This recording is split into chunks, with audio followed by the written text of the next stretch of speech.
Tonight, breaking news. Former Minnesota police officer Kim Potter has been convicted in the killing of Daunte Wright. A jury finding her guilty of first and second-degree manslaughter after she fatally shot the 20-year-old during a traffic stop. Potter says she mistook her gun for a taser. How long could she face behind bars? Plus, the Omicron surge this Christmas. The U.S. reporting more than 200,000 new infections for a third day in a row. Americans lining up for hours before gathering with family. And New York City now scaling back its iconic New Year's celebration in Times Square. Holiday travel crunch. Despite the spike in cases, more than 100 million Americans hitting the roads, but winter weather is bringing dangerous conditions. An icy highway leading to a 100-car pileup in Wisconsin. Heavy snow and rain hitting parts of the West Coast, the cities that could see a white Christmas. Philadelphia on edge. A congresswoman carjacked at gunpoint in broad daylight. Several teenagers now in custody. The city already facing record high crime, and the FBI now joining in the search for a serial bank robber. To the rescue, a TSA officer saving a choking baby at a busy airport the moment she leaped over a conveyor belt and jumped into action.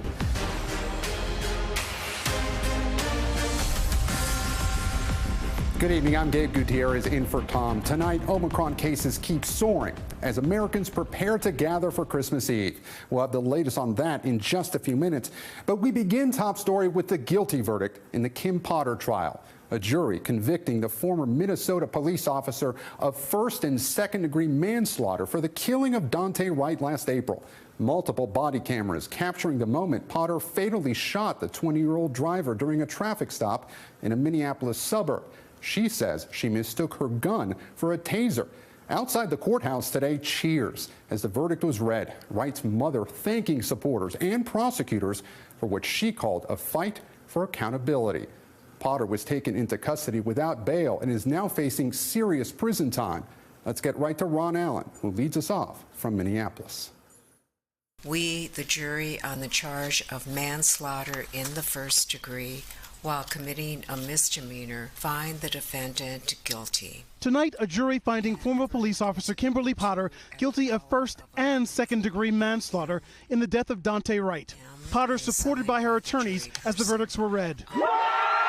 Outside the courthouse, cheers for justice.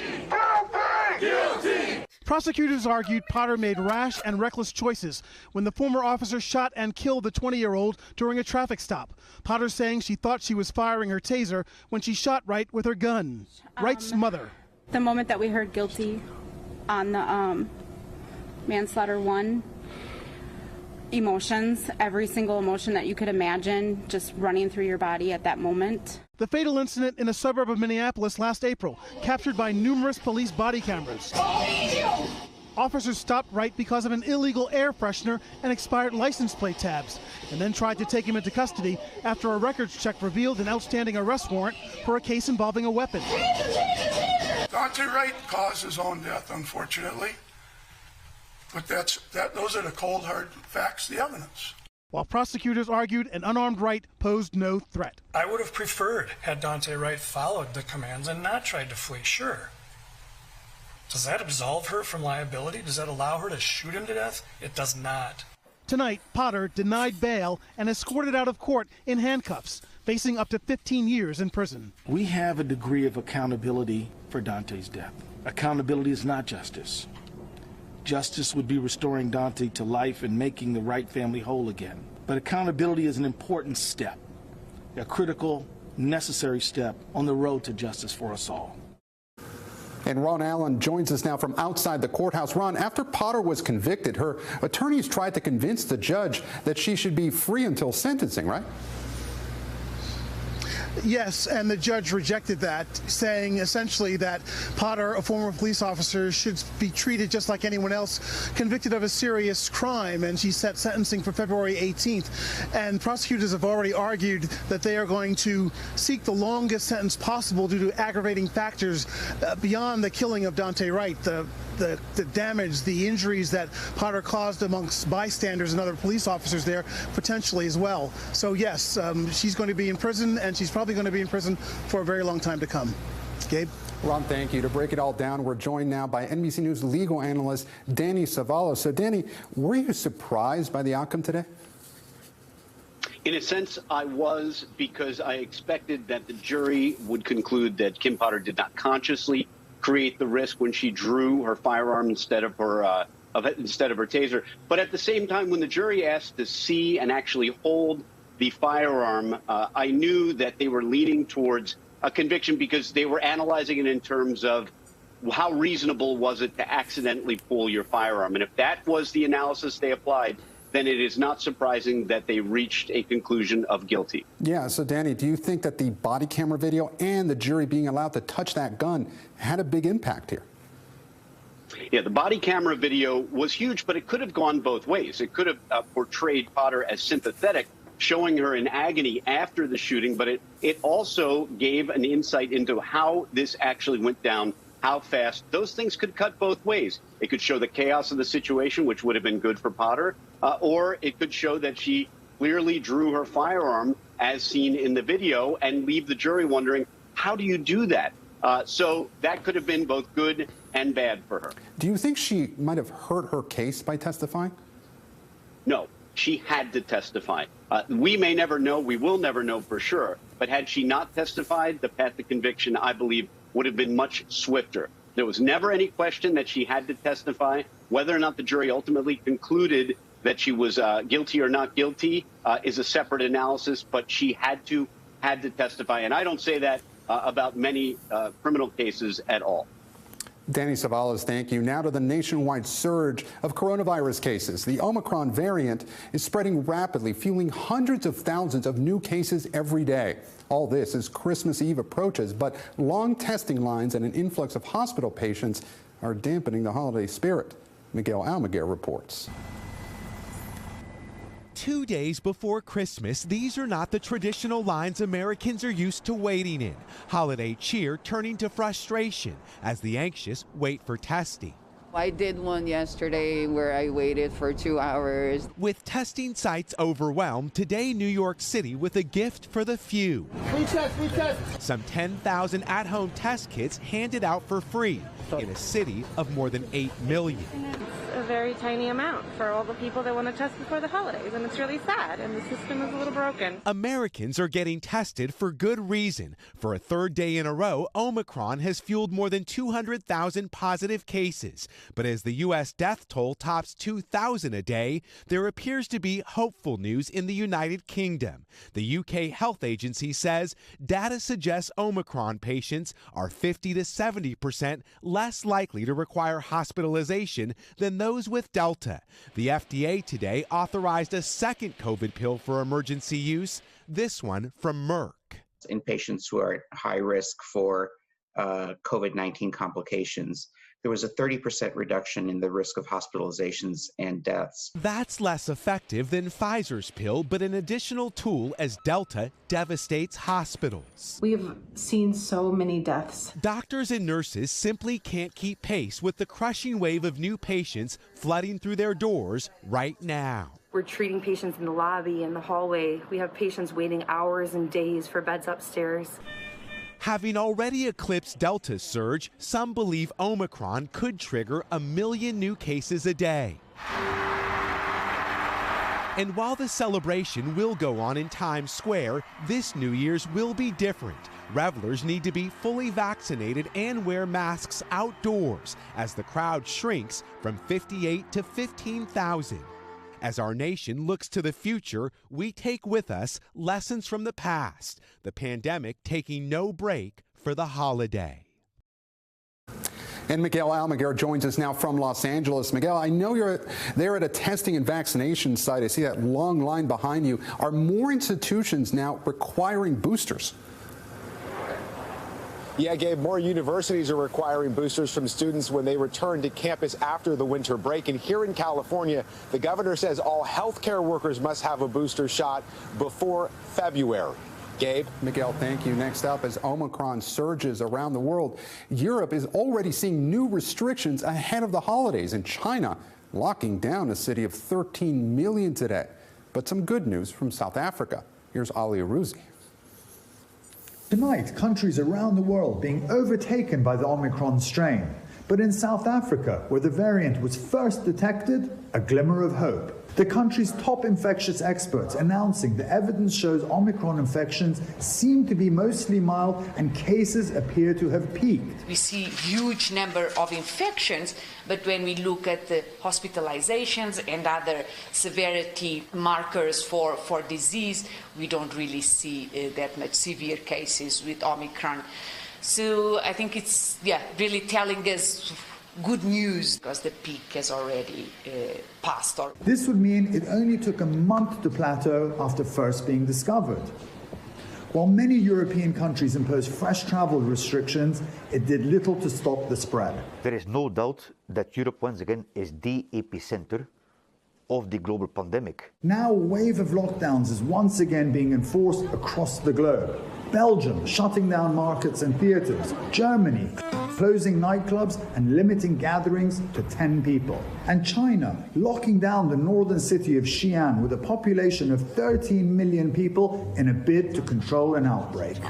In Britain, the Queen cancelling her Christmas trip to Sandringham for the second year in a row amid concerns about the rising levels of the variant.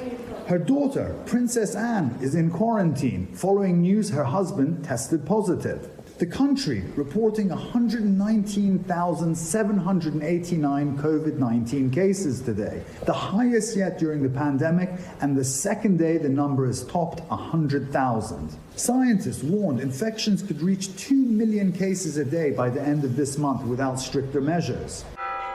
In Bethlehem, the birthplace of Jesus, holy sites sit mostly empty for the second year in a row impacted by Israel's tourist entry ban. In many places, it looks like it's going to be another holiday season full of restrictions, but at least for now, Omicron seems to be less virulent than previous strains. Ali, thank you. For more on the Omicron variant, we turn now to Dr. Anand Swaminathan, an emergency medicine physician here in New York. Now, thanks so much for joining us, Doctor. Now, there are 3 new international studies today that indicate that the Omicron strain seems less likely to land patients in the hospital. So are you seeing evidence of that on the front lines? Well, this is good news, but I think we still have to be a little measured with how we interpret that good news and wait a little bit to see what data we get in the U.S. The reason why it might be a little bit lower is probably because we have some vaccine-based immunity, we have some infection-based immunity, and that's helping to protect us from severe outcomes. But when you look deep into those articles, what you see is that that doesn't apply to all age groups. The older patients still were at risk for severe disease. It was a lower proportion of patients in South Africa that were older, but that's not necessarily what we're going to see in the United States. So this is really an individual-based risk. And what we do know is that if you're vaccinated and boosted, you're pretty protected against severe disease. If you're vaccinated and had prior infection, you're pretty protected from severe disease. But if you're not vaccinated, or if you're relying just on infection-based immunity to protect you against severe disease from Omicron, I think you're going to be sorely disappointed. I think that group is still going to see a lot of infections and a lot of severe disease. And of course, Dave, one of the things we also have to understand is that this is going to cause more infections. Even if it's 50 or 60% less severe than Delta, that's still going to be a lot of severe cases, a lot of hospitalizations, as our hospitals are already getting overwhelmed and really starting to see that push. Yeah, and Doctor, you mentioned those concerns for older patients, and there are also still concerns about so-called long COVID, or those persistent and sometimes debilitating symptoms that occur after the initial infection. Now, with Omicron, is there still a risk of getting long COVID? These are the kind of things that we just don't know yet. You know, Omicron, we only found Omicron a couple of weeks ago. So we don't have enough data to tell us what kind of long COVID we're going to see from that. What we do know, though, is that if you were vaccinated and then you get the Omicron variant, you're less likely to get long COVID, just because we know long COVID is less likely in the group that's been vaccinated and then gets a breakthrough. So that gives us a little bit of hope, but we don't really know yet. We're going to have to see what happens over time. But this is one of those reasons why the people who are saying, well, Omicron looks mild, let's let it rip, we really shouldn't do that, because we don't know what those long-term consequences are going to be. And finally, Doctor, this is our last broadcast before the holiday weekend. What would you recommend to folks about what steps to take between now and their holiday gathering to make sure it's safe?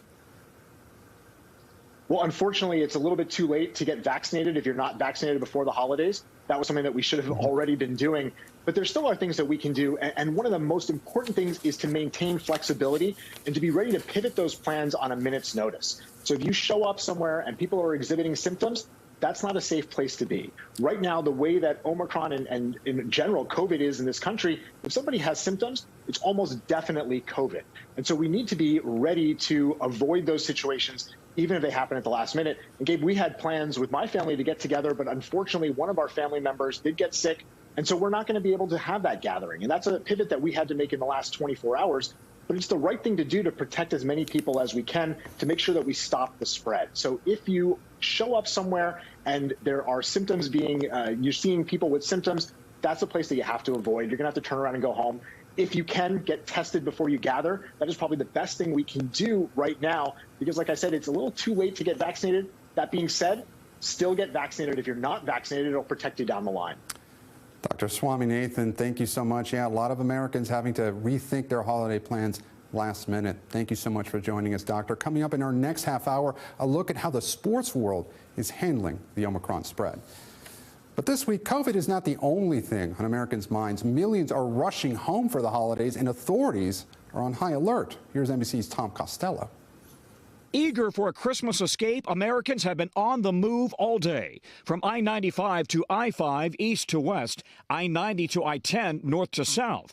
Madison crews opting to drive 700 miles to avoid potential COVID exposure while flying. The potential of taking it home to our families who are all coming from different places is just too much of a risk. Gas prices higher than last year, but coming down. Unleaded now averaging $3.29 a gallon. A 500-mile trip from Dallas to Kansas City costing $66 in gas, $2 cheaper than a Thanksgiving. In Virginia, State Trooper Sean Hovenden on watch today. Can you mark me out with a disabled vehicle?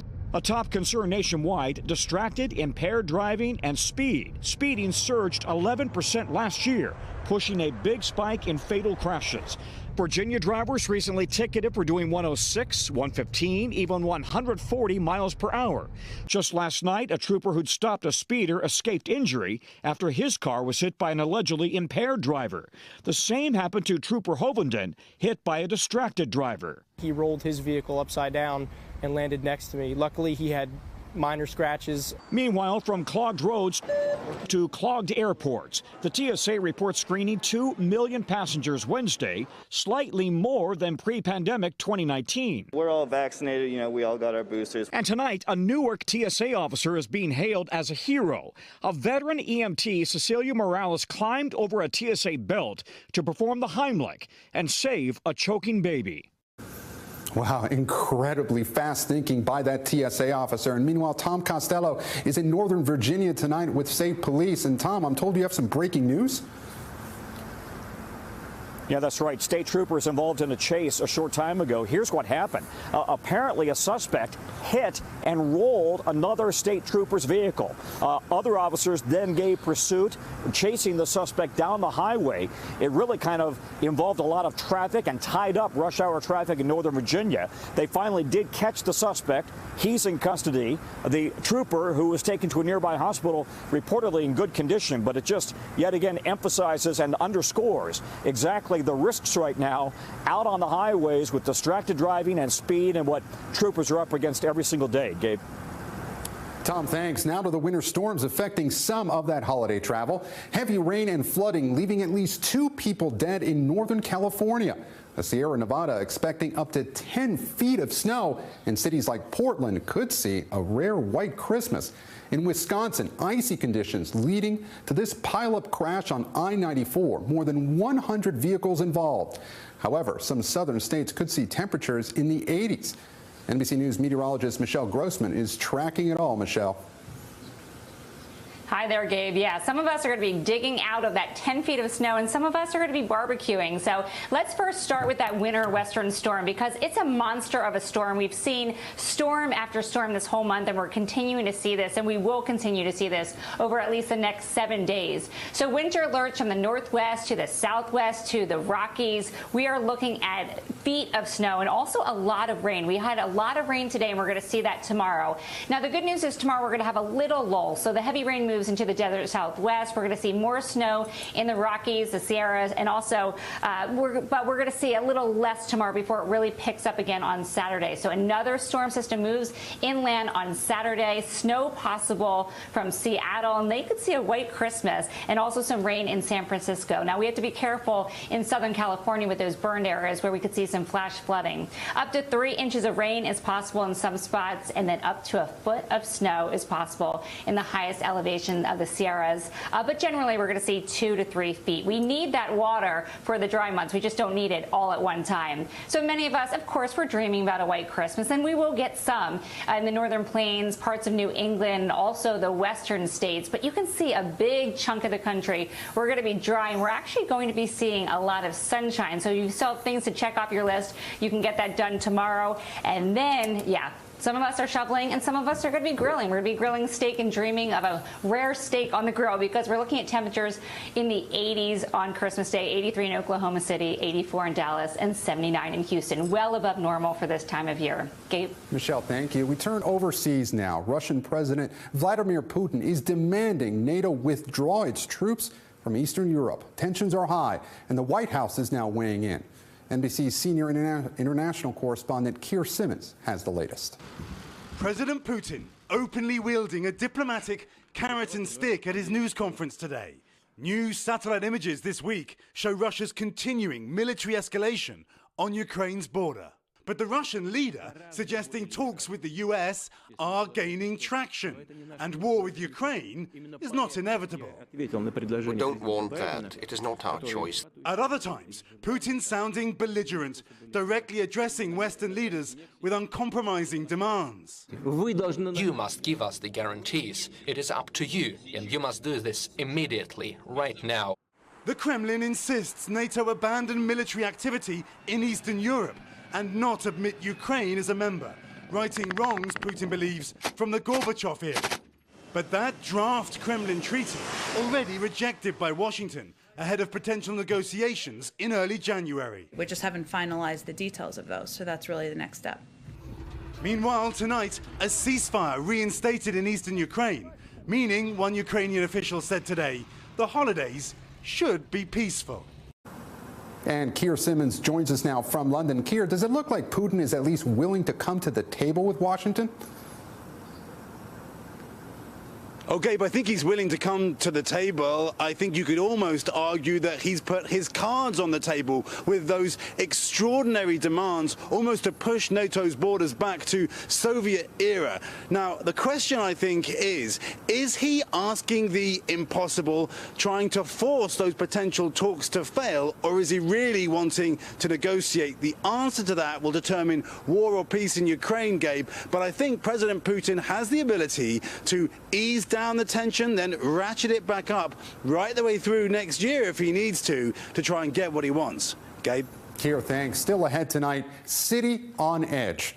A congresswoman carjacked in Philadelphia at gunpoint. Authorities there also hunting for a serial bank robber. The FBI now involved. Plus the raging fire after a reported explosion at an Exxon refinery in Houston. The concern tonight over the area's air quality and inmate attack.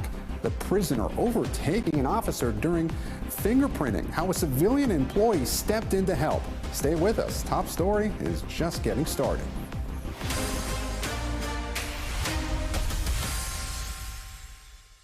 And welcome back. Police in 2 Florida cities are charging multiple students with battery after the students were caught bullying their classmates in viral videos.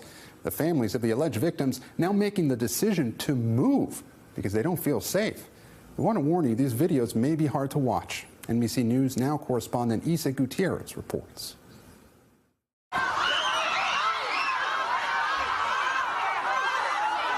Tonight, multiple students facing charges at 2 Florida schools after videos of attacks on students go viral. See, that's what you get because you don't want to fight. The first incident at Liberty High School in Kissimmee back in late October. The video shows a student walking up to another student at a water fountain and punching him in the side of the head. The video just went viral for some reason, and we've received hundreds of messages saying, why haven't you taken action? But in fact, I believe they're providing you with copies of the charging affidavits. They were all charged on the 27th when it was brought to our attention. Our local Telemundo affiliate spoke to the student's mom. Yo después de ver esto, yo necesito poner cargos. The Osceola County Sheriff's Office investigated the incident and charged 3 juvenile students involved. The high school and Osceola School District did not respond to our request for an interview, but posted a statement on social media saying they were aware of the video and the students involved, quote, received the appropriate discipline. Then, in Orlando, another incident involving a student at Southwest Middle School. This one also captured in a viral video. The student's mom and the Orange County Sheriff's Office telling NBC News the incident occurred on December 7th and was reported to law enforcement the next day. Several juveniles involved have been charged with battery following an investigation. Orange County Public Schools could not confirm whether the video was from one of their schools and said they're required to fully investigate student incidents and strictly follow their code of student conduct. The parents of both students attacked in these viral videos now making the decision to move out of their homes and start their children at different schools. Both families are Venezuelan, having left their home country looking for a safer and better life for their children in the U.S. Todos los venezolanos tenemos como psicosis de persecución. Miramos para atrás todo el tiempo. Bueno, hasta eso se me había empezado a quitar, pero no, ya no. Ahora estoy en lo mismo. Yo pensé que no pasaba aquí. Both videos making rounds in Venezuelan circles on social media, although authorities aren't linking either attack to anti-immigrant motives. Mi hermano forma parte de esta comunidad escolar y me preocupa, ¿sabes? Entonces, no sé si hoy puede ser este niño y mañana mi hermano o cualquier otra persona. No es aceptable para nada. In a tweet, the Venezuelan ambassador in the U.S., Carlos Vecchio, said, quote, violence in schools against any person should be condemned. And Isa Gutierrez joins us now. Isa, we just learned about the impact that these viral videos have had on these communities, but have officials said anything about how they might try to prevent this type of violence at schools moving forward? Yeah, so Gabe, the Osceola County Sheriff that you just heard from, he actually launched an anti-bullying campaign following that viral video from the high school. Now, part of that campaign is a video that's to be shared with all of the schools across the county that explains the different types of bullying that students can experience in schools, and it also talks about what students can do if they're victims of bullying. Gabe? Isa, thank you. When we come back, Omicron rocking the sports world. The NHL on a pause until after Christmas and pulling all players from the Olympics. The variant also racing through the NBA. Will games be delayed there?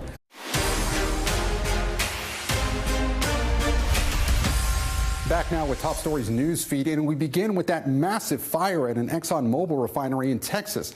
Flames shooting out of the Houston facility overnight. Residents in the area reporting multiple explosions, at least 4 people injured, including 3 who needed to be airlifted to the hospital. The cause of the fire is under investigation. Exxon says they're monitoring any impacts to air quality. An inmate was caught on camera brutally attacking a Miami-Dade police officer. This video may be disturbing to some. Surveillance video showing the prisoner slamming the officer into the wall and repeatedly punching him, forcing him to lose consciousness. Authorities say the officer had just finished fingerprinting the suspect on a concealed weapons charge. A civilian employee stepping in to help before other officers responded. The victim expected to be okay. Next, we continue our coverage of that Omicron surge. The NHL no longer sending its players to the Beijing Olympics in February due to the alarming spike in cases. Their regular season is on pause until after Christmas, and other sports leagues also faced with the decision to delay or cancel games. NBC's Steve Patterson has that story.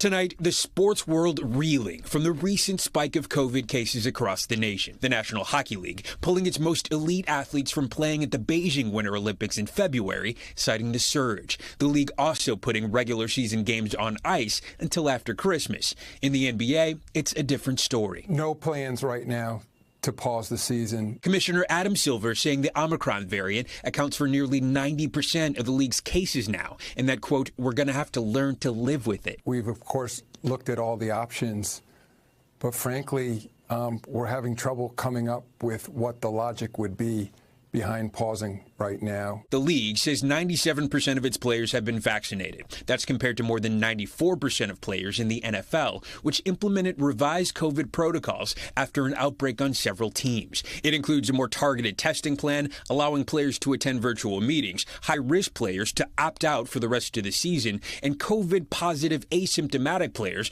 who have been vaccinated can return earlier if they pass certain tests, a rule relaxation that some experts see as a potential danger. When we say asymptomatic, that does not mean it doesn't come with certain risks. To go and loosen our policy and loosen our protocols by which we're trying to keep players safe in the midst of the most contagious form of this virus that we've seen so far is reckless. And Green Bay Packers quarterback Aaron Rodgers speaking out on COVID again. I don't understand why society and the NFL hasn't talked about legitimate treatment options. Rodgers missed a game due to a COVID diagnosis and was fined for not following the league's protocols after it became clear he wasn't vaccinated. He also misled the public, saying he was immunized. Again, critical of how his league handled COVID protocols on the Pat McCaffrey show. There hasn't been real conversation around health. You know, like as far as giving people things to think about when it comes to health, like how to be healthier as far as, you know, your diet and vitamins and exercise. Public health experts have consistently said the best way to protect yourself from COVID is by getting vaccinated, and now getting a booster. And Steve Patterson joins us now. Steve, let's go back to that doctor in your story who criticized the league for changing its return to play policy. How's the NFL responding?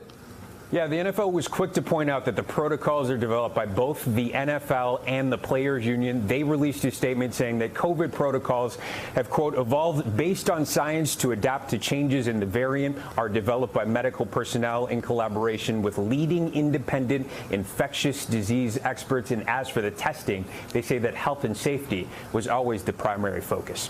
Gabe? Steve, thank you. Next to a crime spree sweeping Philadelphia, a congresswoman carjacked, and the FBI joining local police in the hunt for a serial bank robber. NBC's Maura Barrett has the story. Tonight, the record-setting crime levels in Philadelphia getting worse. We are seeing a real problem this year with gunpoint robberies. Robberies are up significantly this year. U.S. Congresswoman Mary Gay Scanlon carjacked Wednesday afternoon in South Philadelphia. My family car was stolen from me at gunpoint in broad daylight in a busy public park. Obviously, it was a scary thing to have happen, but I'm extremely grateful that no one was hurt. Her car later found 45 miles away. The 5 people found inside, all teenagers, arrested and now charged. The increase is pretty profound. I mean, we had just over 220 carjackings in 2019. That increased in 2020 to 341. This year alone, and we're not even at the end of the year yet, we're 724. And now, the FBI and police on the hunt for a serial bank robber. They say surveillance videos show this man hitting 4 Philadelphia banks within blocks of each other over the past 4 months. The city has seen a staggering increase in gun-related violence in recent years. Philadelphia counting 545 homicides this year so far, many involving guns. That's a 13% increase from last year, after a nearly 40% increase from 2019 to 2020. Undeniably, the increase in gun homicides in Philadelphia and other cities around the country is very disturbing. To put it in perspective, Philadelphia's 545 homicides this year tops New York's 464 and LA's 382, both also up from last year. But Philly has about 1/5 of the population of New York City and is less than half the size of Los Angeles. Why is this happening? Experts blame the social ramifications of the pandemic. The pandemic we're all still stuck in has dislodged a lot of the social structures that would usually prevent violence. That means people going to school, people going to work, people seeing family. Everything is just turned upside down by this public health disruption. But on the ground, Democratic leadership in the city taking heat.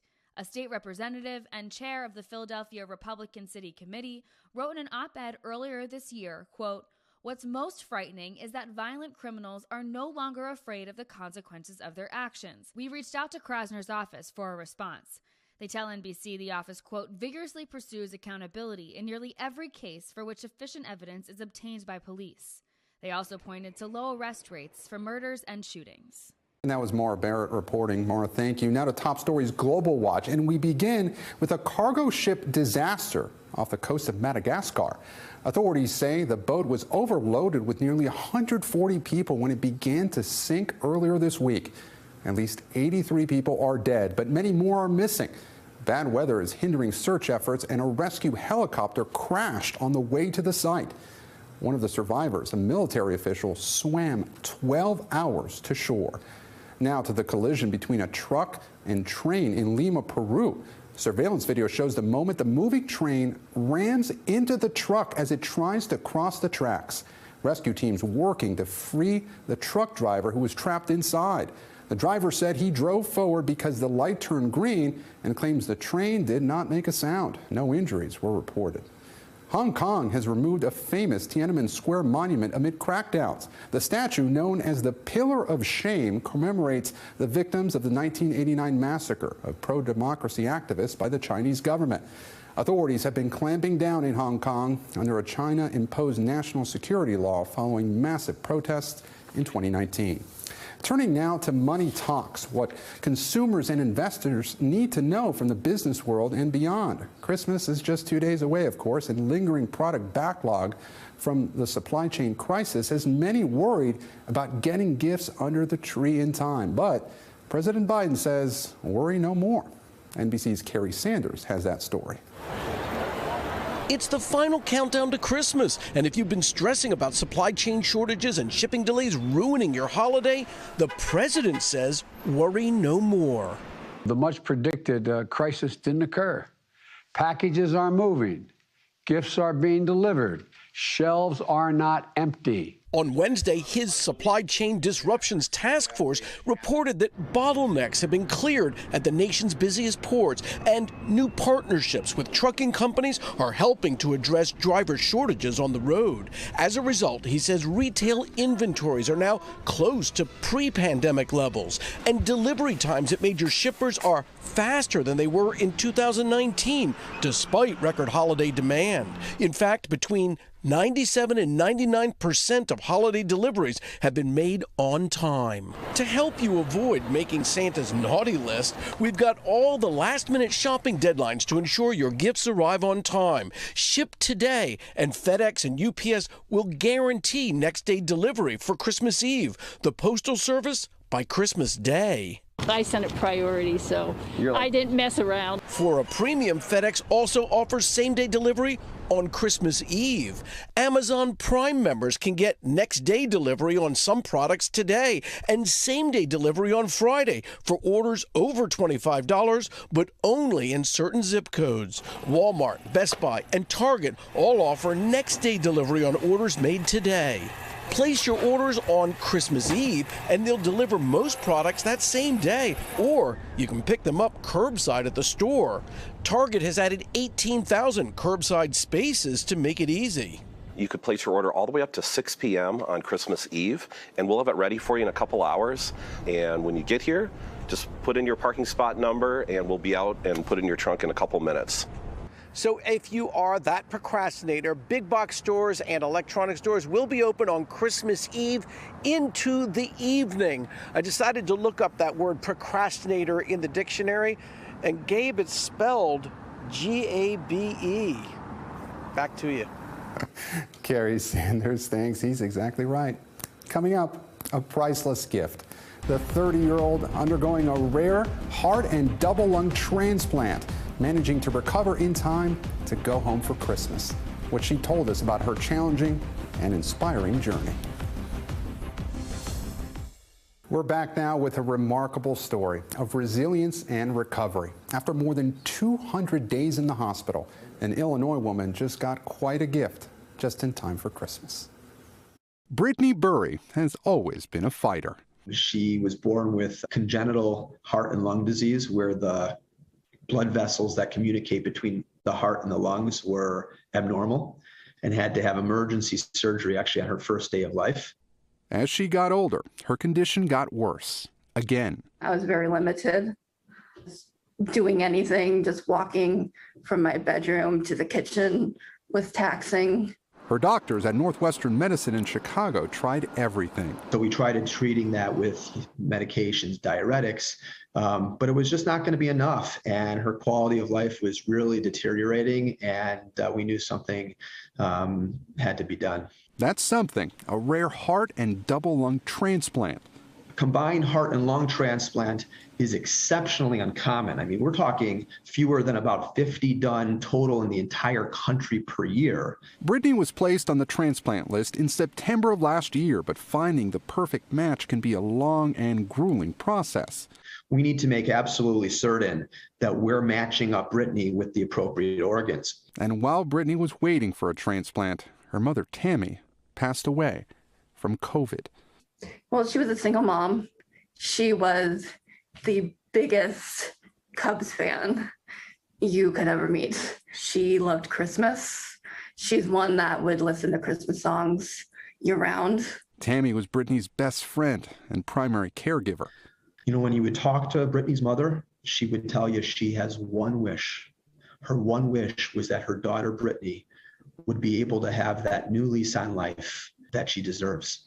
Sometimes good things really do come to those who wait. I've been at Northwestern since March 10th, waiting, and then November 2nd is when we got the news that the heart and lungs were here. Brittany's surgery, the first heart and double lung transplant at Northwestern, a success. She did very, very well. I would say probably did better than we could have anticipated. So what does Brittany want for Christmas? Honestly, just to be home. A gift delivered a few days early. Brittany's doctors clearing her to go home with her sister. And I look forward to cooking again because I love cooking. Just really the little things. Thank you so much for watching Top Story. I'm Gabe Gutierrez in New York. Have a very Merry Christmas. Good night.